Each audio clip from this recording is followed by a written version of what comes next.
ایک جوہری تھا سنہرا، تو اس نے مختلف ڈبیاں کھول کے لوگوں کے سامنے رکھی اور ایک موتی نکال کر کے کہا کہ یہ موتی شب افروز ہے، رات کو چمکتا ہے، اور اس وقت دنیا کے اوپر جو قیمتی ترین موتی ہیں ان میں سے ایک موتی یہ میرے پاس ہے۔ خیر اس نے اپنا سامان سمیٹا تو اس مجلس میں ایک چور بھی بیٹھا ہوا تھا، اس کے دل میں لالچ آ گئی، تو اس نے اس جوہری سے کہا کہ جناب کہاں کے ارادے ہیں؟ تو اس نے کہا کہ میں بمبئی جا رہا ہوں۔ اس نے کہا واہ واہ کیا اچھا ہوا، میں بھی تو بمبئی جا رہا ہوں، تو چلو اکٹھا سفر ہوگا۔ وہ جوہری سمجھ گیا اس کی نیت کے کھوٹ کو کہ یہ میرا ہم سفر تو نہیں ہے، اس کا دل آ گیا ہے اس موتی پہ اور مجھ سے ہر صورت یہ موتی چرانا چاہتا ہے۔ لیکن وہ بھی بڑا سمجھدار تھا، اس نے کہا آ جائیے کوئی بات نہیں۔ سفر چلتا رہا، رات ہوئی، جب سامان اتارا اور سونے کی تیاری کی تو وہ جو اس نیت سے ساتھ ہم سفر بنا تھا اس نے بھی اپنی قمیض اتار کے لٹکا دی، اور اس جوہری نے بھی۔ اس جوہری نے یوں کیا کہ نظر بچا کے وہ ڈبیا قیمتی موتی والی نکال کر کے اس کی جیب میں ڈال دی اور خود بے فکر ہو کے سو گیا۔ جب یہ خراٹے لینے لگا تو چور اٹھا، اس کا سامان ٹٹولا، اس کی جیبیں دیکھیں، سارا دیکھتا رہا۔ خیر دن چڑھ گیا، جوہری اٹھا، اس نے نظر بچا کر کے اس کی جیب میں ہاتھ ڈال کر کے وہ موتی اپنی جیب میں ڈال لیا۔ صبح جب ناشتے پہ بیٹھے تو اس چور نے باتوں ہی باتوں میں بات کی، وہ آپ کے موتی کی چمک شمک نظر نہیں آئی رات کو؟ تو وہ ہنس کے کہنے لگا نہیں میرے پاس ہی تو تھا، وہ جیب سے نکال کے سامنے رکھ دیا۔ دل ہی دل میں بڑا حیرت زدہ ہوا، میں نے تو سارا ٹٹولا، یہ اگر کہیں تھا تو مجھے کیوں نہیں ملا؟ چلو آج سے۔ اگلا دن آیا تو پھر اس نے قمیض اتار کے رکھی اور اس نے نظر بچا کے اس کی قمیض میں وہ موتی ڈال دیا اور خود بے فکر ہو کے سو گیا۔ یہ ساری رات اس کے سامان میں، اس کے لباس میں تلاش کرتا رہا اور وہ مزے سے سویا رہا۔ صبح اٹھا اور نظر بچا کے اپنی جیب میں ڈال لیا۔ ناشتے پہ پھر بات کی کہ وہ آج بھی کوئی چمک شمک دکھائی نہیں دی۔ اس نے کہا میرے پاس ہی تھا، جیب میں ہاتھ ڈالا اور سامنے رکھ دیا۔ بڑا حیرت زدہ ہوا، دل ہی دل میں سوچا چلو کل صحیح۔ اس نے پھر ایسے کیا اور یہ ساری رات اس کا سامان ٹٹولتا رہا پوری تفصیل کے ساتھ۔ خیر جب صبح ہوئی تو اس نے پھر نظر بچا کے اپنی جیب میں وہ موتی رکھ لیا تھا، تو اس نے پوچھا وہ رات والا موتی آپ کا نظر نہیں آیا جس کو آپ کہتے تھے چمکتا ہے؟ کہا وہ ڈبیا میں رکھا ہے اس لیے چمک دکھائی نہیں دی، تھا تو میرے پاس ہی، اور جیب میں ہاتھ ڈالا اور سامنے رکھ دیا۔ یہ سر پکڑ کے بیٹھ گیا، میں روز اس کی جیب ٹٹولتا ہوں، سامان بھی دیکھتا ہوں، یہ رکھتا کہاں ہے؟ میں نے تو کوئی جگہ نہیں چھوڑی۔ اس نے کہا سچ بتاؤں میں تیرا ہم سفر نہیں تھا، میں چور تھا، میں تم کو بتا رہا ہوں۔ اب آپ میرے بھی استاد نکلے، مجھے اتنا بتاؤ کہ یہ موتی آپ رکھتے کہاں تھے؟ میں ساری رات ٹٹولتا رہا اور 3 دن ہو گئے مجھے، میں نے کوئی گوشہ نہیں چھوڑا، آپ کا سامان کھول کھول کے دیکھا ہے، آپ کا لباس الٹ پلٹ کے دیکھا، لیکن مجھے ملا ہی نہیں، یہ رکھتے کہاں تھے مجھے یہ تو بتاؤ۔ اس نے کہا لوگوں کی جیب میں ٹٹولتے رہے، اپنی جیب میں ہاتھ ہی نہیں ڈالا۔ بلے شاہ اڈ دیاں پھڑنے، جڑا گھر بیٹھا ہے انہوں پڑھیا ہی نہیں۔ وفی انفسکم افلا تبصرون، کہا تم کہاں اسے ڈھونڈ رہے ہو، ذرا اندر بھی اتر کے دیکھو، اندر اترو گے تو اس کا سراغ مل جائے گا۔ نہ مسجد وچ نہ مندر وچ، لب یار نو اپنے اندر وچ۔ جب اپنے اندر اترو گے تو پھر سراغ زندگی نصیب ہو جائے گا، عرفان ذات ہوگا تو پھر عرفان الہی نصیب ہوگا۔ لیکن ہم دائیں بائیں ڈھونڈنے نکلے لیکن اپنے اندر اتر کے نہ دیکھا۔ تو سراغ زندگی ملتا ہی تب ہے جب اس کی چوکھٹ پہ جھکنا بندہ سیکھ جاتا۔ تو اس کی چوکھٹ پہ جھک کر کے زندگی کی سربلندی حاصل کیجئے اور مقصد زندگی حاصل کیجئے۔ حضور نے فرمایا اللہ اس شخص کے چہرے کو تر و تازہ رکھے جس نے میرے سے کوئی حدیث سنی، پھر جیسے سنی اس کو ویسے آگے پہنچا دیا۔ اور آقا کریم نے فرمایا بعض اوقات سنانے والا اس پر اتنا پہنچ کے عمل نہیں کرتا جتنا پھر سننے والا اس کے اوپر عامل ہو جاتا ہے۔ تو جب حضور نے دعا دی ہے کہ اللہ اس شخص کے چہرے کو تر و تازہ رکھے جس نے میری حدیث کو، میرے فرمان کو سنا اور ایسے ہی آگے پہنچا دیا، تو پھر موت کی سختیاں بھی اس کے چہرے کی تر و تازگی ختم نہیں کر سکتی. پھر قبر کے لمحے بھی اس کے چہرے کی تر و تازگی کو ختم نہیں کر سکتے. حشر کے دن لوگوں کے چہرے مرجھائے ہوں گے، جس کو رسول اللہ کی دعا ہے اس کا چہرہ اس دن بھی تر و تازہ ہو. تو حضور علیہ الصلوۃ والسلام کے فرامین کو سننا. دیکھیے، جو تفصیلی علوم ہیں ان کو حاصل کرنا، سیکھنا، یہ ہر ایک کے لیے فرض نہیں ہے، لیکن جو ضروریات دین ہیں ان کو سیکھنا یہ فرض عین ہے. یہ ہر ایک کے اوپر فرض ہے. اگر کوئی نہیں سیکھتا تو وہ گناہگار ہے. اور اس میں نماز کے مسائل ہیں، روزے کے مسائل ہیں، حج کے مسائل ہیں، زکوٰۃ کے مسائل ہیں. اگر کاروبار کرتا ہے تو بیع و شراء کے مسائل ہیں، اور کفر اسلام کی ضروری باتیں ہیں کہ کفر کیا ہے، اسلام کیا ہے. تو یہ ساری ضروری چیزیں جو ہیں ایمانیات سے جو تعلق رکھتی ہیں، ان کا سیکھنا جو ہے ضروری علوم کا، یہ ہر ایک کے اوپر فرض ہے. تو اس لیے آپ لوگ اپنا وقت کچھ نکال کر کے جو ہے وہ اس کے لیے صرف کریں، اور ضروریات دین سیکھنے کے لیے کچھ فرصت کے لمحے نکالیں. لوگ کتنے طویل ڈپلومے کرتے ہیں، کاروبار سیکھتے ہیں، کن کن علوم میں مہارت ہے جو ہمارے لیے بالکل غیر ضروری ہے. کسی نوجوان کے پاس بیٹھ جاؤ نا تو وہ تمہیں بتائے گا کہ کس کرکٹر نے کس میچ میں کتنے سکور کیے تھے. لوگوں کی یہاں تک معلومات ہیں. اور وہ 15 سال پرانا میچ ہے، اس کے اندر کس نے کتنے آؤٹ کیے تھے، کتنے وکٹیں لی تھیں، کتنے جو ہے وہ اس نے سکور کیے تھے، اور اس کی پوری زندگی کے سکور کتنے ہیں، کیسی کیلکولیشن ہے، اور کس قدر لوگوں کا پکا حساب ہے. یہ وہ چیز ہے جس کا نہ دنیا میں فائدہ نہ آخرت میں فائدہ، لیکن دلچسپی ہے نا.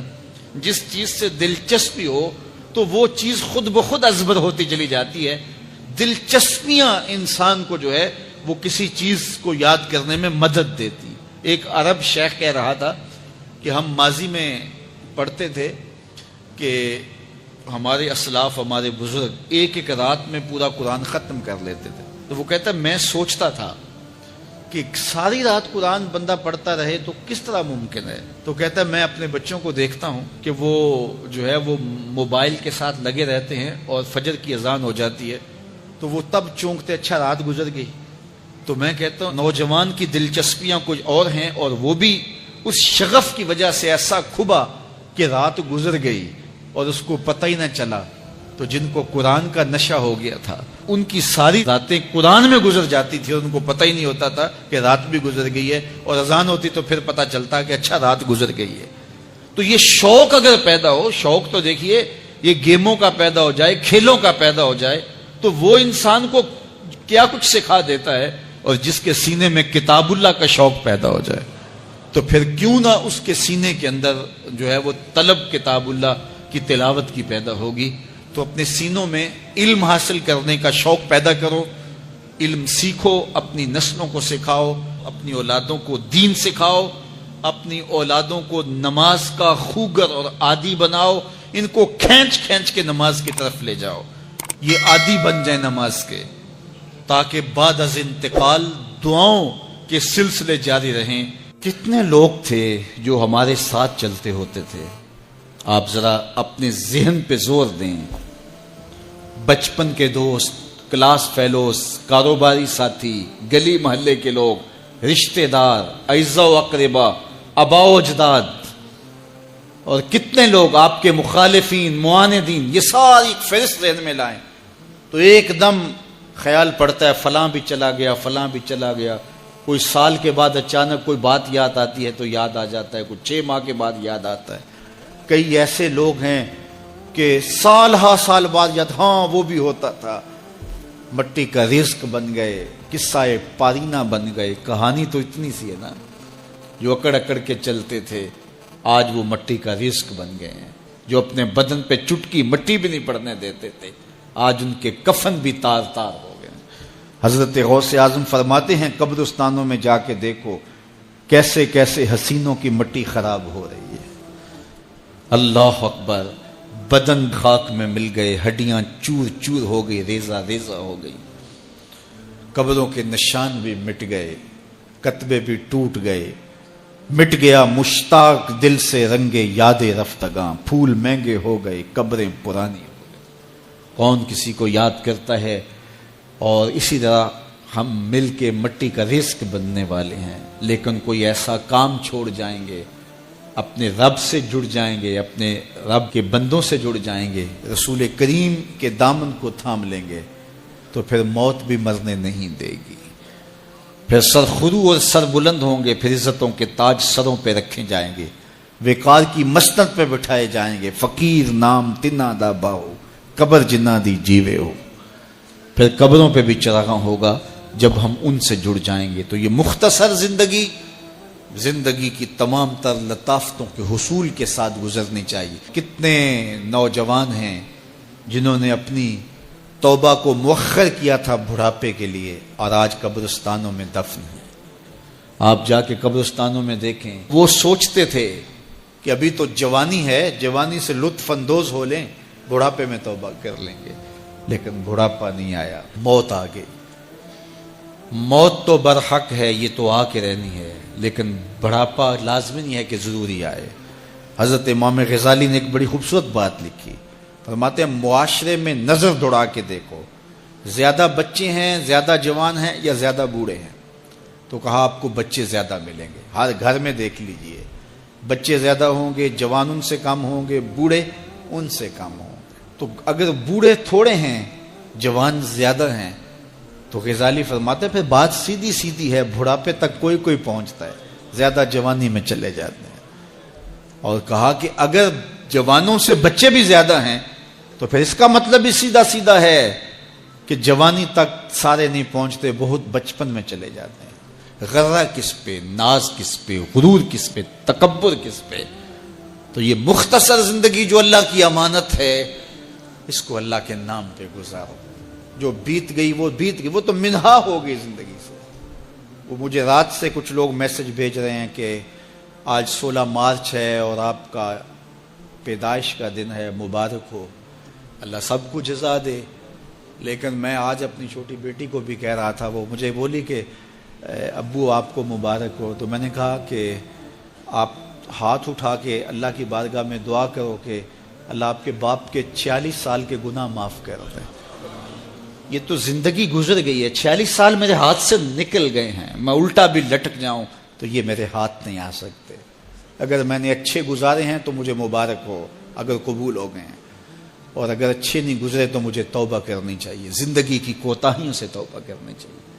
ہم سمجھتے ہیں ہم بڑے ہو رہے ہیں، حقیقت میں ہم چھوٹے ہو رہے ہیں۔ ہم اپنی زندگی کے اہداف طے کریں، زندگی کے مقاصد طے کریں، ساری زندگی اس کے گرد سفر کرنی چاہیے۔ کئی لوگ ساری زندگی گزار دیتے ہیں، ان کو ساری زندگی راستہ ہی نہیں ملتا کہ جانا کدھر ہے۔ وہ کیوں؟ وَأَضَلُّ السَّبِيلَ، اللہ فرماتا وہ بھٹکے ہوئے مسافر ہوتے ہیں۔ اللہ سے راستہ مانگو، آہستہ چلو، لیکن منزل کا تعین کر کے بڑھو، بڑھتے رہو، منزل تمہارا استقبال کرے گی۔ آج مشکل ہے تو کل آسانیاں ہوں گی۔ تو یہ زندگی تیزی کے ساتھ کٹ رہی ہے، لمحہ لمحہ میں اور آپ موت کے قریب ہو رہے ہیں۔ قبل اس سے کہ وہ وقت آئے کوئی حجت باقی نہ رہے، مجھے اور آپ کو اپنی آخرت کی تیاری کی کوشش کرنی چاہیے۔ اور میاں کوئی بہت زیادہ کھا لیتا ہوگا تو وہ کتنا کھا لیتا ہوگا؟ 1 کلو کھا لیتا ہوگا، 2 سیر کھا لیتا ہوگا، لیکن شیر پورے کا پورا جانور ہڑپ کر لیتا ہے، ہاتھی چھوٹا پورا درخت ہڑپ کر لیتا ہے، تو کھانے میں تو وہ پھر ہم سے کثرت رکھتے ہیں۔ یہ کتنے کتنے جانور ہیں جنہوں نے کتنے خوبصورت اپنے لیے گھونسلے بنائے ہوتے ہیں۔ تو یہ مقصد نہیں زندگی کا، یہ ہماری ذیلی ضروریات ضرور ہیں، لیکن مقصد زندگی کا نہیں ہے۔ اکبر الہ آبادی نے کہا تھا نا، کیا بتائیں احباب کیا کار نمایاں کر گئے، کیا بتائیں احباب کیا کار نمایاں کر گئے، بی اے کیا نوکر ہوئے پینشن ملی اور مر گئے۔ کیا یہ زندگی ہے؟ کہتے جی فلاں بندہ رزق حلال کماتا ہے، کسی کو ضرر نہیں دیتا، بس ٹھیک ہے، اچھی بات ہے، لیکن یہ کام تو چیونٹی بھی کرتی ہے۔ صبح اپنی بل سے نکلتی ہے، اپنی خوراک ڈھونڈتی ہے، کسی کو ضرر نہیں پہنچاتی۔ چیونٹی کا مزاج دیکھا ہے کہ وہ آ رہی ہے تو آگے آپ کو چیز رکھتے تو وہ راستہ بدل لیتی ہے، وہ مزاحمت بھی نہیں کرتی۔ خود کھاتی ہے، بچوں کو کھلاتی ہے، موسم برسات کے لیے جمع بھی کر لیتی ہے. اور یہی اگر وظیفہ حضرت انسان کا ہو تو لیا تو یہ کامیاب کیسے ٹھہرا؟ اس کی زندگی کا کوئی مقصد تھا. یہ اشرف المخلوقات ہے، فرشتوں کی پیشانیاں اس کے آگے یوں ہی نہیں جھکائی گئی، اس کو شعور و فہم سے یوں ہی نہیں نوازا گیا، اس کو امانت یوں ہی نہیں سونپی گئی. وہ امانت جس کو پہاڑوں پہ پیش کیا تو پہاڑوں نے کہا ہم نہیں اٹھا سکتے، چٹانوں پہ پیش کیا گیا انہوں نے کہا ہم نہیں اٹھا سکتی، آسمانوں پہ پیش کیا گیا آسمان کہتے ہمارے بس کا روگ نہیں. زمین نے کہا میری چھاتی تو بہت چوڑی ہے لیکن یہ بار امانت میں نہیں اٹھا سکتی. سمندروں نے کہا ہمارے بس کا روگ نہیں ہے. فحملها الانسان، انسان نے کہا یہ بار امانت میں اٹھاؤں گا، یہ بوجھ میں اٹھاؤں گا. تو اس نے یہ ذمہ داری خود لی ہے، خود قبول کی ہے، اس نے یہ مکلف ہے.